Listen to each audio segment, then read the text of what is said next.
এটা ছিল আমার কলকাতার তাজ হোটেলের ফার্স্ট দিনের কাজ। আর সেদিন আমি প্রচন্ড পরিমাণে টেনশনে ছিলাম, কারণ বাড়ি থেকে আমার বেরাতে প্রচন্ড পরিমাণে লেট হয়ে গেছিল, আর ঠিক টাইম মতো পৌঁছাতে পারবো কিনা সেই জন্যই কিন্তু খুব টেনশনে ছিলাম আমি। আর এদিকে আমি প্রচন্ড পরিমাণে তাড়াহুড়ো করে রেডি হচ্ছিলাম, যেটা না হলেই নয়। আবার প্রথমে যেটা ইউজ করেছিলাম নিভিয়া সফট, কারণ এই উইন্টারের সবচেয়ে প্রিয় ময়শ্চারাইজার হলো আমার নিভিয়া সফট।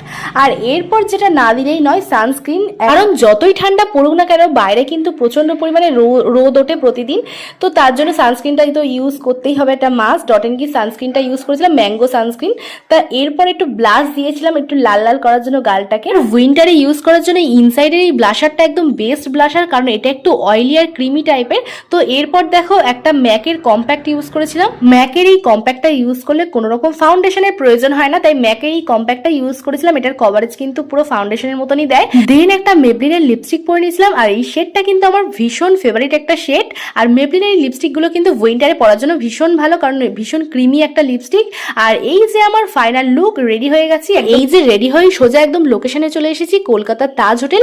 তো রাস্তায় কিন্তু একটাও ভিডিও করতে পারিনি, এত পরিমাণে টেনশনে এসেছি সঠিক টাইমে পৌঁছাতে পারবো কিনা। তো এই টেনশন করতে করতে রাস্তায় কিন্তু একটাও ভিডিও করতে পারিনি। আর এই যে দেখতে পাচ্ছ, এরাও কিন্তু বাকি ছিল, হেয়ার অ্যান্ড মেকআপ আর্টিস্ট। তো এরাও আমার সাথে একসাথে কাজ করবে। তো একসাথে বসে দেখো গল্প করছিলাম নিচে অনেকক্ষণ ধরে। এই দিনটা ছিল আমাদের কাজের প্রথম দিন, সেটা হচ্ছে সঙ্গীত ছিল।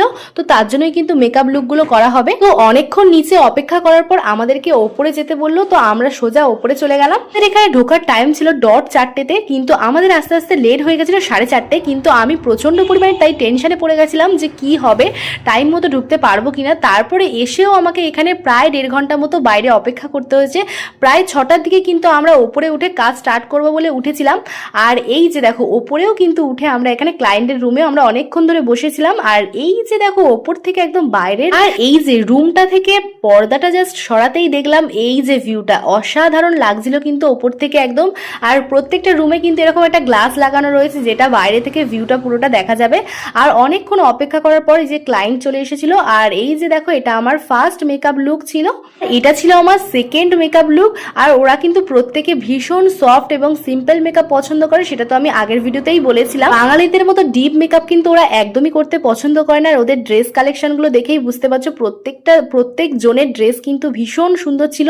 সত্যি আমার মনে হচ্ছিল যে এরকম একটা ড্রেস যদি জাস্ট আমার থাকতো। সেদিন আমার 4টে পার্টি মেকআপ ছিল, তো আরেকটা লুক কিন্তু তোমাদের দেখানো হয়নি, 3টে লুক দেখানো হয়েছে। তো আমি পুরোটা কমপ্লিট করে কিন্তু তারপরেও বসেছিলাম। আর বাকিরা এখনো কমপ্লিট হয়নি বলে বাকিদের, তাই আমি অপেক্ষা করছিলাম। তো বাকিরা কিন্তু তখনও কাজ করছিল, আর এদিকে আমি একটু বসে আরাম করছিলাম। আর এই যে দেখো সমস্ত কিছু এলোমেলো হয়ে আছে, এগুলোকে গোছাতে হবে। আর গুছিয়েই কিন্তু